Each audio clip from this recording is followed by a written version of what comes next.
बिस्मिल्लाहिर्रहमानिर्रहीम। Dear viewers, अस्सलाम वालेकुम। आप देख रहे हैं नेम्स इन्फो टीवी और आज हम आपको जिस नेम के मीनिंग बताएंगे वो नेम है मुबीन।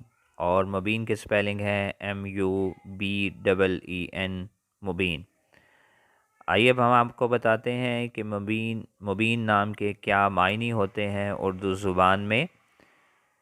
मुबीन नाम का शुमार मुसलमान लड़कों और लड़कियों के नामों दोनों के लिए होता है और इस नाम के मायने हैं रोशन, वाजिया, आयां और साफ।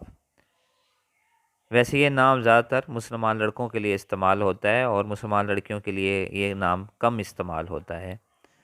बहुत शुक्रिया वीडियो को देखने का। अगर अभी तक आपने हमारा चैनल सब्सक्राइब नहीं किया तो जल्दी से हमारा चैनल सब्सक्राइब कर लें और वीडियो को लाइक और शेयर ज़रूर कर दिया करें। जज़ाकल्लाह। अल्लाह हाफिज़।